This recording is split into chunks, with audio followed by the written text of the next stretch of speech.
أسمائنا رب العالمين.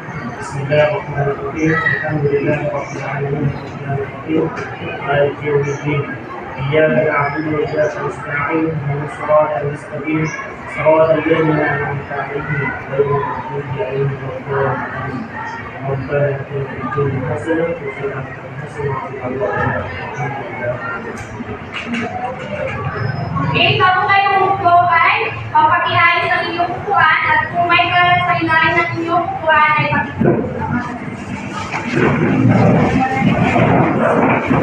okay, maaari na po kayo. Magandang araw mga mag-aaral. Kamusta kayo? Okay. So, ako si Pilipining Anissa Abbas Canatan, ang inyong magiging guro sa araw na ito. So, sekretary ng klase, may tuligan ba sa ating klase ngayong araw? So, wala na. Magaling. So, ako may nagdadala na halos lahat kayo ay dumalaw sa ating aralin ngayon. So, bago naman is nais ko munang ipaalala sa inyo ang ating alituntunin sa ating aralin. So, una ay manatiling malinis ang ating silid-aralan. So, pangalawa, igalang ang question at opinion ng iba. At pangatlo ay itaas ang kanang kamay kung may katanungan or question. And then, panghuli ay iwasang mag-ingay kung hindi kinakailangan. So, bago tayo lumako sa ating panibagong aralin, is balikan muna natin yung mga pinag-aaralan natin noong nakaraang linggo. So, sino sa inyo ang nakakaalala sa ating pinag-aaralan noong nakaraang linggo? Anyone from the class? Yes, Almira. Ang pinag-aaralan natin noong nakaraang linggo ay patungkol sa kasipagan, pagpupulagi, pagtitipid at pamamahala sa naimpo. So, very good si Almira. So, noong nakaraang araw ay pinalaki natin ay patungkol sa kasipagan, pagtitipid, pagpupunyagi at pamamahala sa naimpo. So, sino sa inyo ang makakapagbigay ng halimbawa ng kasipagan dito sa ating mga kalalakihan? So, may idea ba kayo kung ano yung halimbawa ng isang kasipagan? Yes, Albani. Pagbago ng bagay sa Yes, very good. So, ang pagbangon sa umaga ay isa sa mga pinakamahalaga na ginagawa natin bilang isang mag-aaral. Kasi, di ba, may kasabihan tayo na kung yung early bird. So, kumbaga siya yung na-reflect. Kung ano, mga halimbawa is yung risk na Allah subhanahu wa ta'ala. So, very good ang kanyang halimbawa. So, sino naman ang nakakaalala sa halimbawa ng pagtitipid? Okay, yes, Sahara. Yes, very good. So, ang halimbawa ng pagtitipid is yung pagpapahalaga mo sa pera. So, ang pagtitipid ay kumbaga, mas inuuna mo yung pangangailangan kaysa sa kagustuhan mo. So, sino naman sa inyo ang nakakaalala sa pagpupunyagi? Yes, Rento. Patuloy na pagsukumita kahit na tinapaghamon. Magaling. So, isa sa halimbawa ng pagpupunyagi is yung pagpupusigi natin mag-aaral. Katulad nyo bilang isang mag-aaral ay nagpupusigi tayo na mag-aaral kahit maraming mga tasks or kumbaga nahihirapan tayo within this finance. So, ano naman yung halimbawa na pamamahalan sa naimpo or yung nalito? Sino sa inyo ang makakapagbigay ng halimbawa?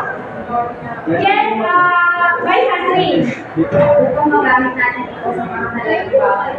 Tama. So, ang pamamahala sa naimpo is napakahalaga kasi halimbawa is kung may dumating man sa atin na mga emergency or hindi inaasahan, is magagamit natin ito. So, may sasabihan na tayo, no, na kapag may isinusok, may nagsulong.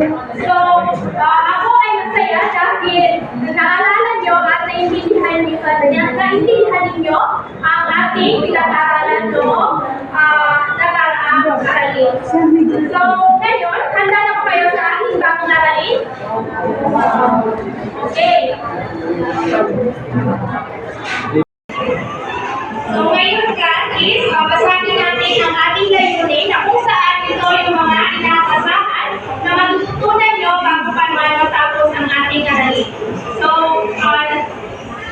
sa akin, sabay-sabay. Ang mga natutukoy ang kaalagaan ng oras silang na loob ng Diyos at nagmumuli gamitin ito ng tama. Naialiwanag ang konsepto ng time is gold at on time ang Filipino time. Ginagawain ng mabuting mamamahala ng oras. Nalutuloy ang mga paraan at estratehiya sa epektibong paggamit ng oras. Kabilang ang mga framework sa service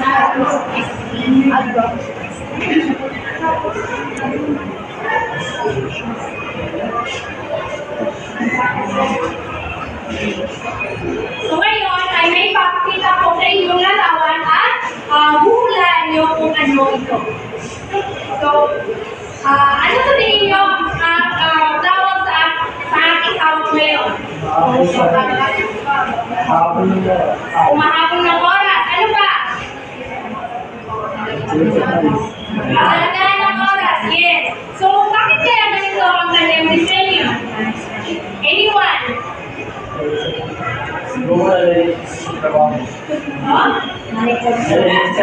Galing sa trabaho, yes. So, ang lahat ng mga idea nyo ay tama. So, ngayong araw ay pag-uusapan natin ay patungkol sa oras o pamamahala sa oras.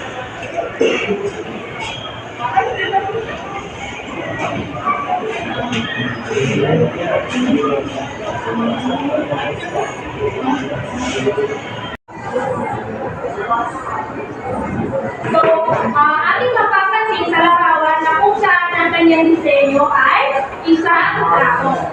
So, ang tao, bilang isang individual, tayo ng mga tao ay pinagkalooban ng Diyos na oras na kung saan ibig sabihin tayo ay katiwala na gamitin ito na tama at mahusay. So, bilang isang tao is, karapatan natin ito na i-google na tama na walang pag-aasaya or ito yung tinatawag na time management. Okay, so ngayon naman is bigyan natin ng kakahulugan ang salitang oras. So, basahin ng sabay-sabay. Oras sa kanyang araw at sa gaano katagal ang hinuhukol sa isang paggawa. Okay, so ang oras ay tumutukoy sa panahon, pagkakataon sa liit, araw at gaano katagal ang hinuhukol sa isang paggawa. So, ang oras ay hindi na maibabalik pa kung ito ay nakalipas na. So, we as individuals, kailangan natin ito gamitin or i-google sa tama. So, have you heard the quote na kung saan sinasabi na time is gold? Narinig mo ba yun? Nasabi na time is gold. So, bakit nga ba sinasabi na time daw is gold or i-compare siya sa isang ginto? So, maaari naman siyang i-compare sa isang silver or ano pa man siya. So, bakit sinasabi na time is gold? Bakit kaya?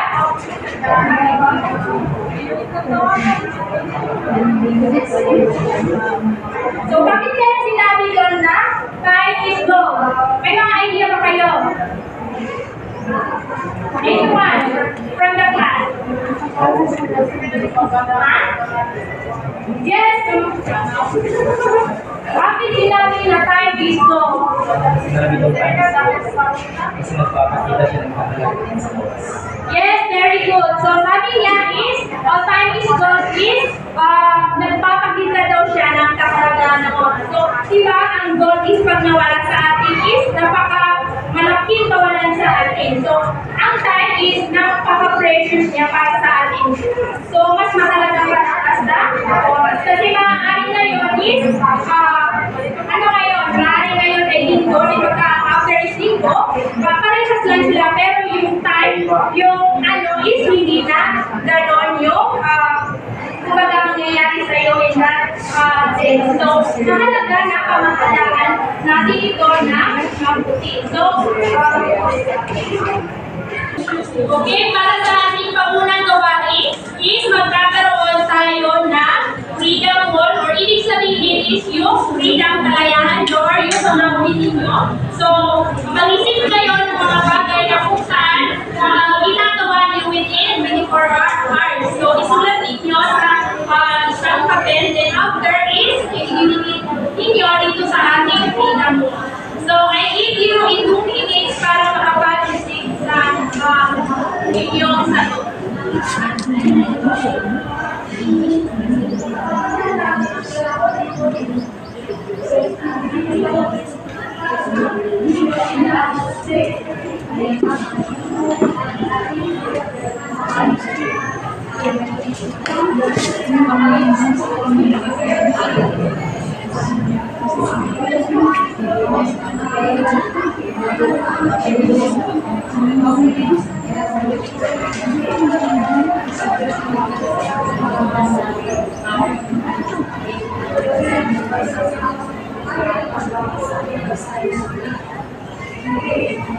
Kahit ilan na yung gusto nyo isulat.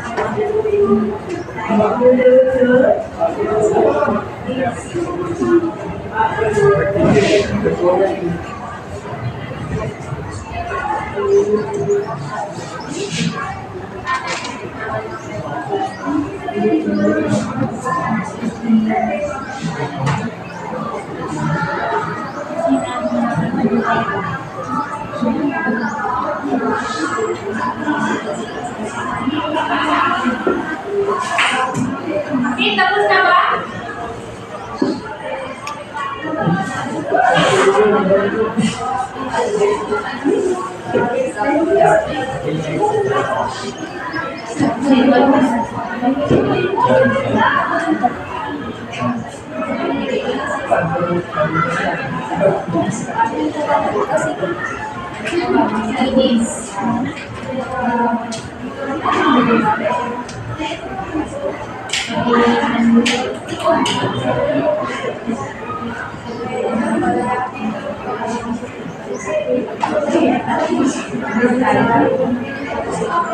Okay, class, tapos na ba ang inyong mga naisulat sa ating papel?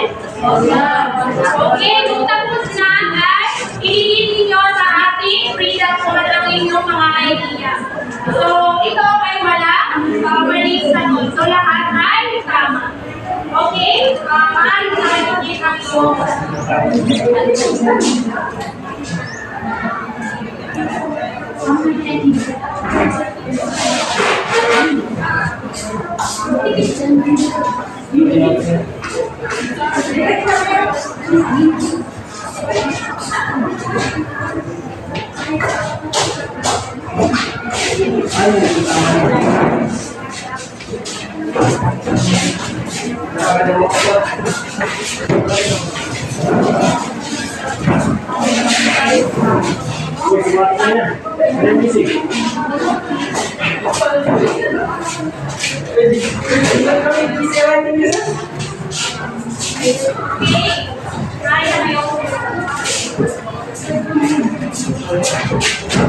ang bakit dito sa inyong sinulat sa ating pinapol, ipakikita natin dito kung paano or gaano nyo napapamahalaan yung inyong mga oras or paano nyo ito napamanage or nagagamit nyo ito na maayos.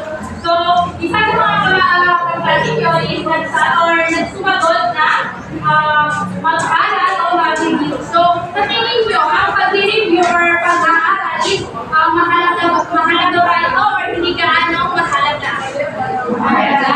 Yes, very good. So, ito ay mahalaga. So, ang mga oras na itinutulong natin dito ay mahalaga or hindi natin naaaksaya yung oras natin sa walang katuturan na bagay. So, maghusay kayong lahat sapagkat may mga idea kayo or naiintindihan nyo ang ating pinag-uusapan. So, bigyan ninyo ng tatlong palakpakan ninyong mga sarili.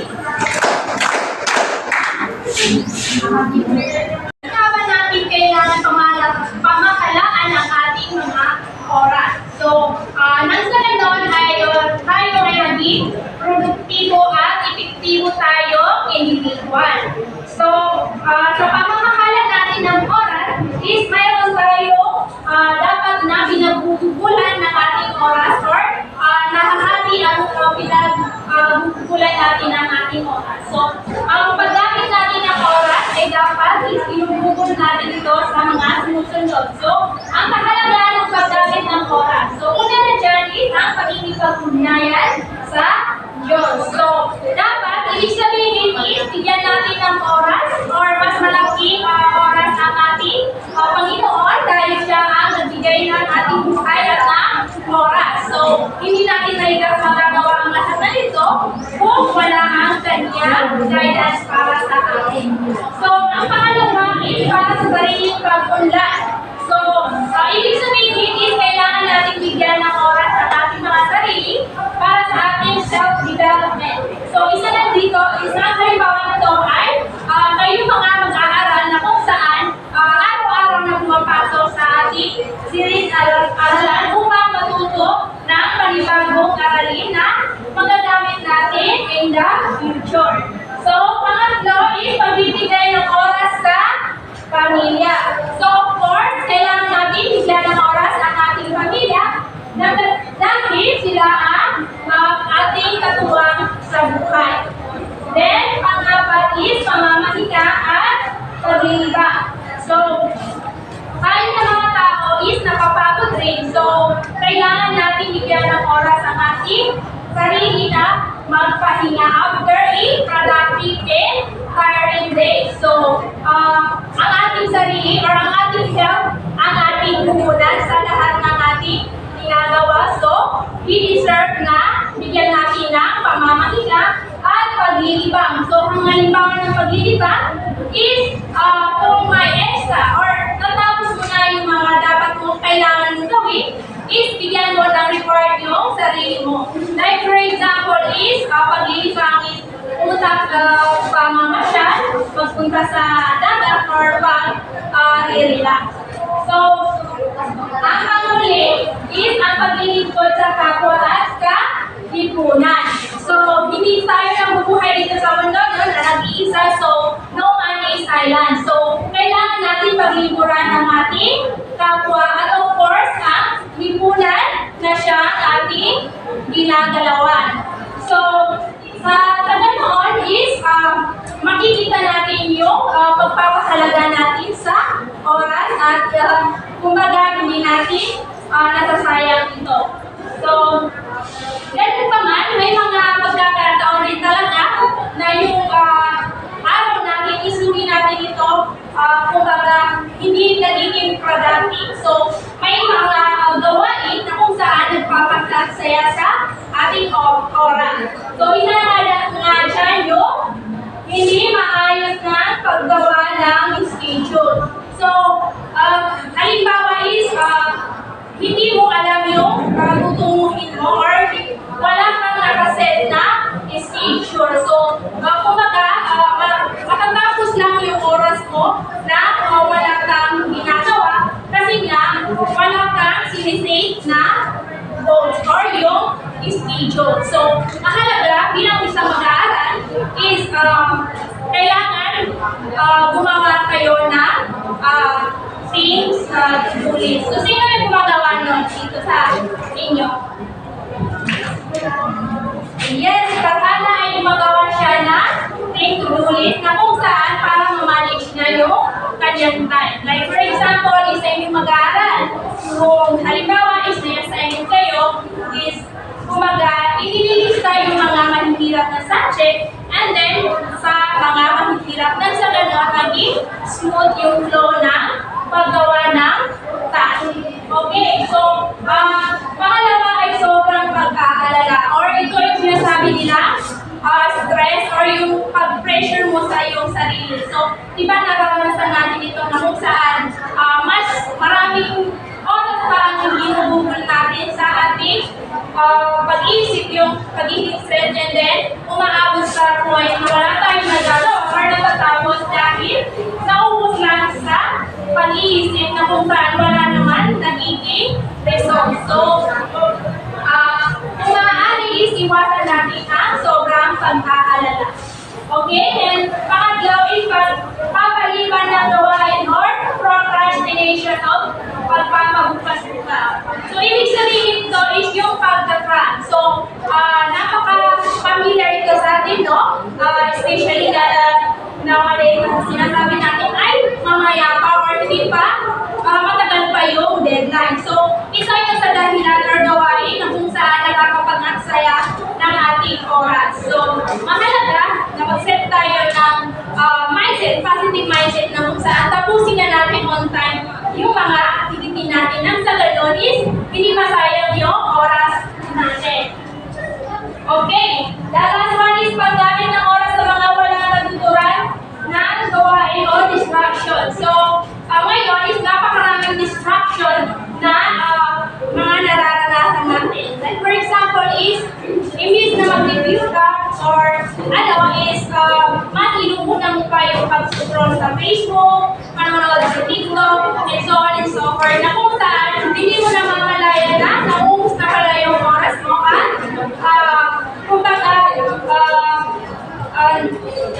dumarating na yung deadline sa deadline na gagawin mo. So, yung mga gawain na to is dapat natin ito i-manage or i-try sa ating sarili na iwasan ng mga ganitong klaseng gawain. So, maliwanag ba ang ating aralin? Okay, so, sa kanon is mayroon din naman way or yung pangangasiwa sa pangangasiwa o pangamakala ng oras or yung way to manage your time. Una, dito yung pagsisimula sa tamang oras or yung pagiging on time. So, have you heard the quote na kung saan sinasabing Filipino time? Filipino time. Sino ang may idea ng kasabihang Filipino time? So, kaya bigyan ko kayo ng halimbawa na sa kasabihan na on time ang Filipino time. So, di ba, sa mga gawain, Filipino time, na kung saan nagiging habit ng mga Pilipino yung kumbaga ito ay stereotype sa ating mga Pilipino na kung saan lagi tayong late. Kumbaga hindi tayo nakapadalo sa tamang oras. So ngayon is binago yung kasabihan na Filipino time. So ngayon is naging on time ang Filipino time. Ibig sabihin is dapat natin pamahalaan ng ating oras or i-manage ito. So maaari tayo maging on time as a Filipino by being disciplined or magkaroon tayo ng disiplina para sa ating sarili dahil para rin ito sa ating self-development. Okay. Pangalawa is pamamahala sa pagpapabukas or yung manyanang habit. So ano nga ba yung manyanang habit? So ang manyanang habit is ito yung pagkakram. So marami ito sa ating mga mag-aaral na kung saan nagpapabukas-bukas. So kumbaga ang mindset niya is malayo pa or marami pa oras kaya bukas mo na lang ito gagawin. Manonood muna ako na K-drama or ano-ano pa man. So we should manage our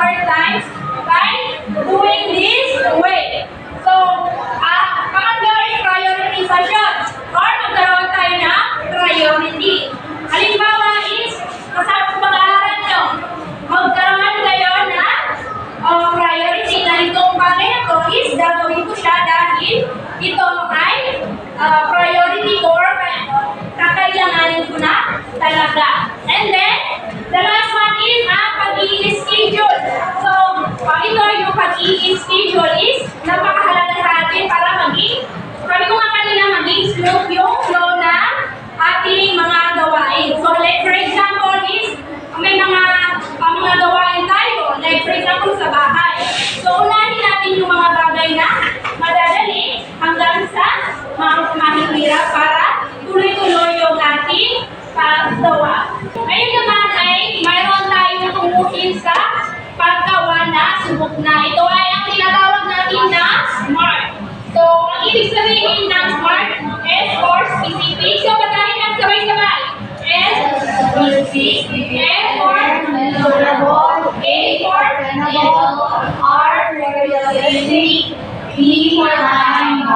Okay, so, ang ibig sabihin ng SMART ay specific, measurable, attainable, realistic, time-bound. So, ngayon, ibigyan natin ang pagkahulugan.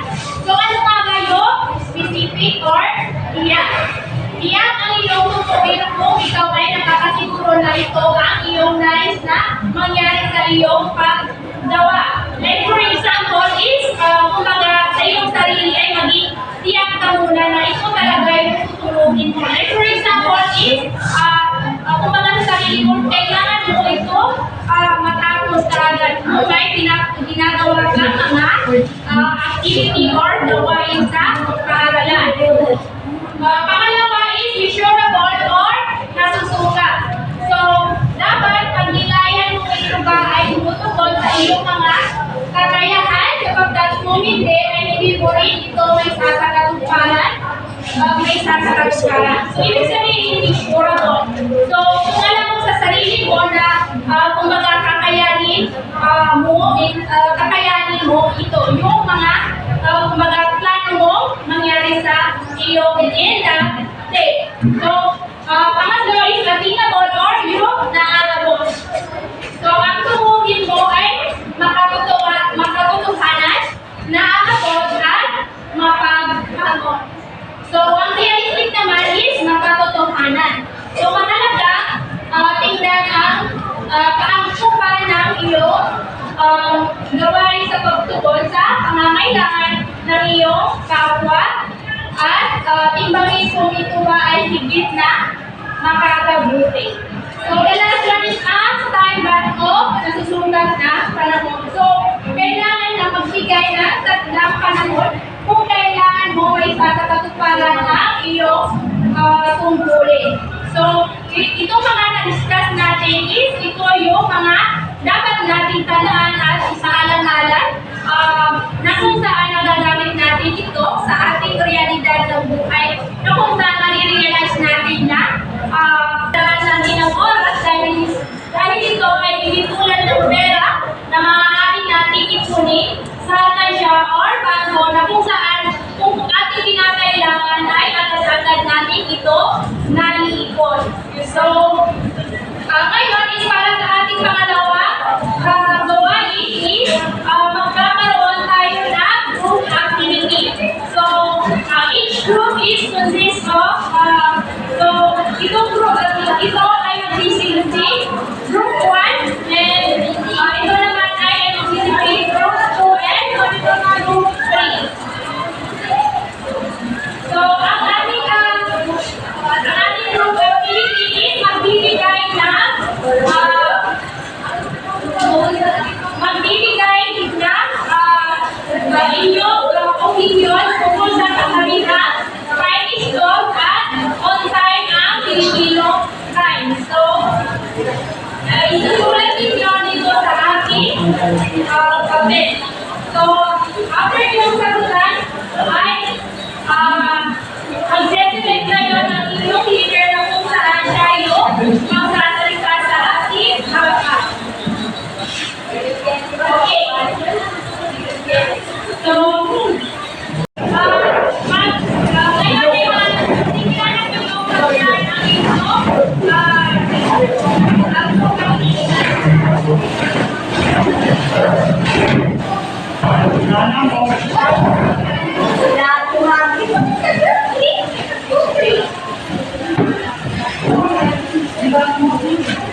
So, para sa ating criteria or ang ating criteria para sa ating gawain is 30% sa pagdaunawa sa kasabihan dito sa ating kasabihan na 5 is gold at ang kaya Filipino type 30% at 20% naman kung ito ay bahagyang malinaw ngunit kulang sa detalye.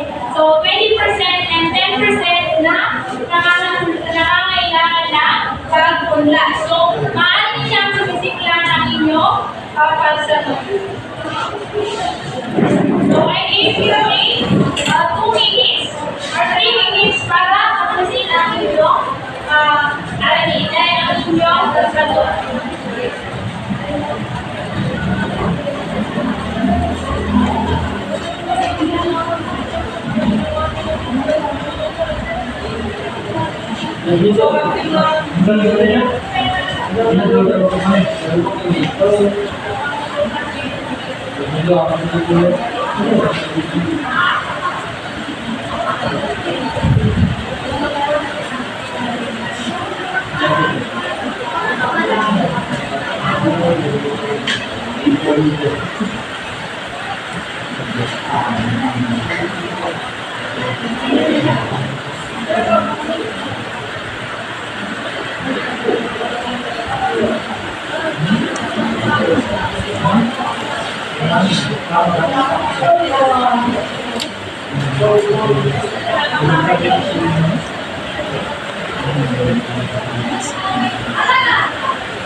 Okay, tapos na ba ang inyong sagot?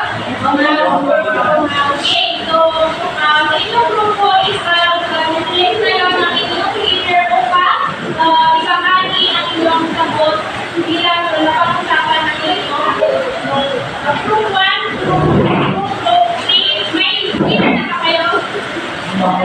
Okay, so simula tayo sa group 1. So, sino sa inyo ang leader?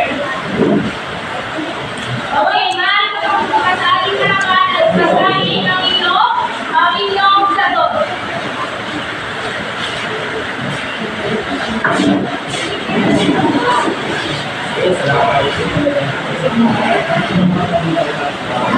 Itong ang sagot, time is gold. Ang lagang oras na pinay ko ng bagay. Ang bawang sandali pagkakataon upang magawa ang mahalagang bagay sa buhay. Kaya dapat ko gamitin ng ayos. Pangalawa, kung tayo pinakain. Ang pagiging maagap ay simbolo ng respeto. Ang pagsunod sa oras ay nagpapakita ng respeto hindi lamang sa sarili, hindi pati lang sa oras. Maraming salamat. Okay, nalina ang group 1. So, sabi naman is sliding door is napaka-kalalang on time CCTV is nagpapakita ng pagiging disiplina. So, bigyan ng pagpapakita group 1. Okay, dito naman sa ating group 2. So, sino sa inyo ang leader? Okay, so, kasali nyo sa ating klase ang inyong pag-usapan ng inyong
crumbs na nilimot ko. Yes, pwede. Pwede po. Pagod lang po ang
Okay, very good. So, ang alam is, dapat ginagamit natin ito sa mga dapat ilalagay sa dito. Kasi, kung ano na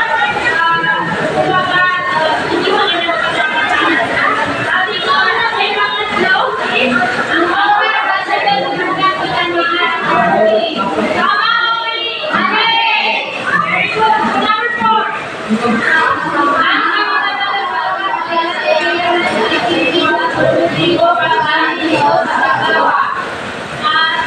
o mali? Very good, tama. Dahil ang paggamit natin ng ating oras ay nagiging produktibo at epektibo tayo.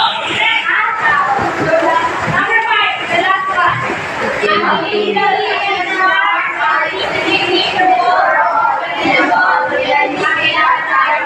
tama o mali?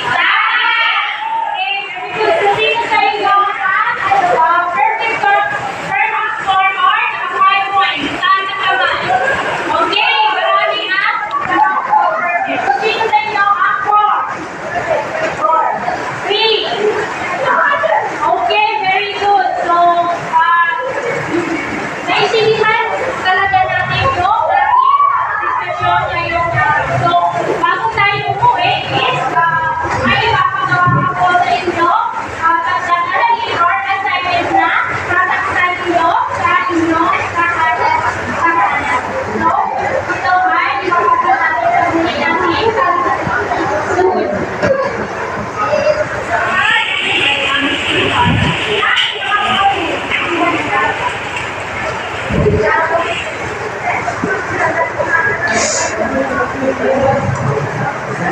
So, dahil sa pagkakalagin is, ito ang inyong magiging assignment. So, first is, sama kayo ng easy or ng saysaya sa pagkakalagin ng mga nasusunod. Number 1 is, nakakatulong sa iyo ang bawang pamamahalan ng oras. Pangalawa is, paano mo pinapakalagaan ang iyong sarili mo oras at magbigay ng mga dahilan at nakakapag-aksaya ng iyong oras at panahon at paano mo ito nilalaman. So, ito na lamang po ang tatapos ng ating aralin. So, tumayuan lahat.